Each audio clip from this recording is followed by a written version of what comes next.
帝君他老人家将玄之魔君聂初颖手中铁剑一招劈开，只见瞬间那厚重铁剑竟如剥笋般剥出2枚，而帝君的苍河正停在聂初颖的胸口。不出1招之内，竟演出此等无论招式还是力道皆变化无穷的高妙剑法。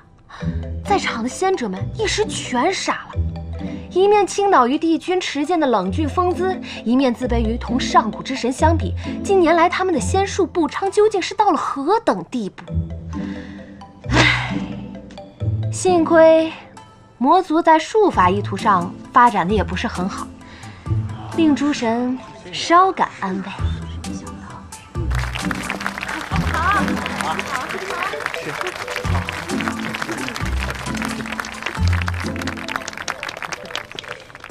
喂，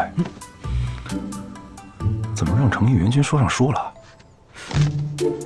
这有什么不可以的？九重天好久没有这么热闹了，开心一下又如何？哎，真是几家欢喜几家愁啊！哦，此话怎讲？莫非司命星君你不喜欢吗？非也。从前这些小神女、小仙娥们啊，未有胆子把念头打在帝君的头上，那实属是因为帝君他老人家太过神圣，又太过传奇。他们也未曾想过，有朝一日帝君会娶一位帝后，也或是想着，哪怕是帝君要娶帝后，他们这辈儿是赶不上了。哎，全赶上喽。可世事难料，没想到东华竟真的娶了一位帝后。还是与众女仙们同辈的青丘凤九，令他们倍感伤心。看来这趟冰藏之旅，还伤了不少人的心呢。义兄，我要见义兄。公主，你无照不得回九重天的。我要见义兄，你帮我去通传一声，我要见义兄。公主，帝君带凤九殿下去碧海苍陵了。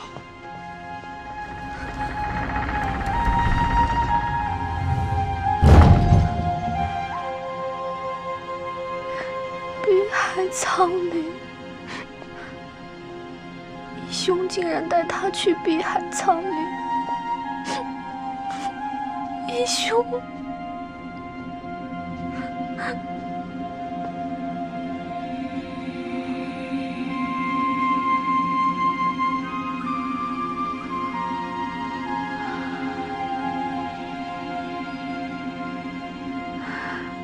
如果当初我没有逃婚，这碧海苍陵又会是如何？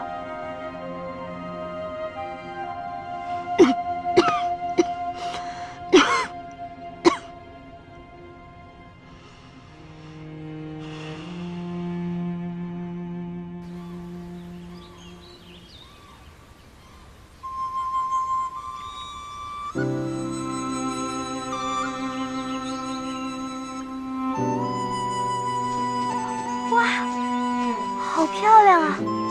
这里真的好漂亮，比九重天漂亮多了。你为什么不住在这里啊？这里太大，一个人住有些空。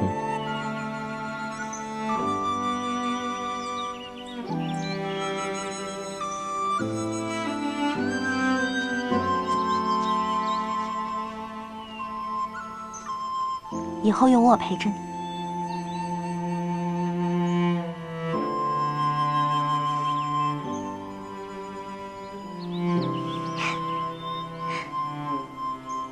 你看，来，哇，真的好漂亮啊！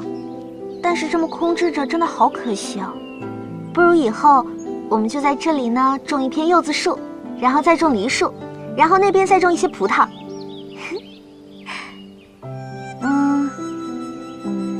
在这里再修一个长廊，再弄一个假山，然后在那边那片空地上种一些你喜欢的佛铃花。好，都依你。那你还想要什么呀？都是给我的，你呢？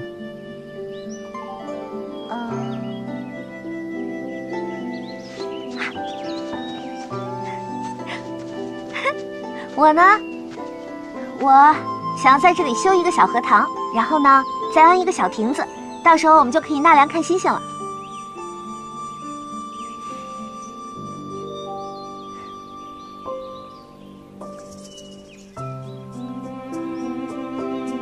怎么了？没什么，只是突然反应过来，我竟跟你在聊着未来家里怎么布置，竟一时觉得不是真的。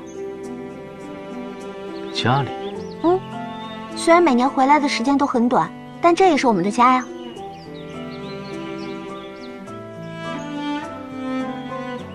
我可是说错了什么？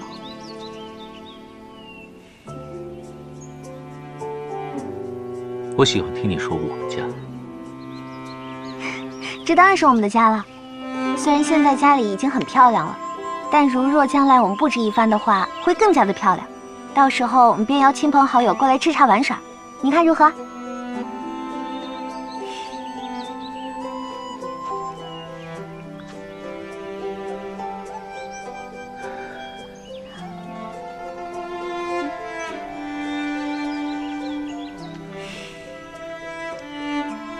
你最疼我。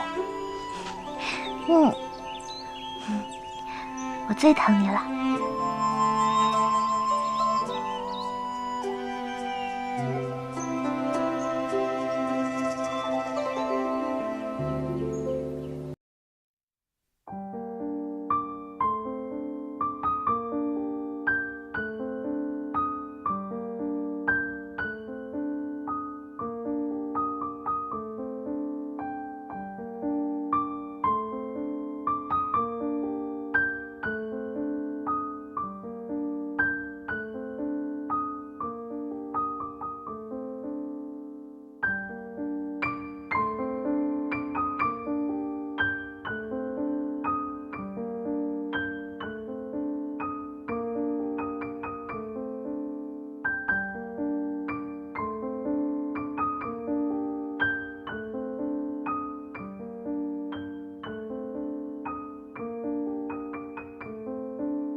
在这里只能待1天。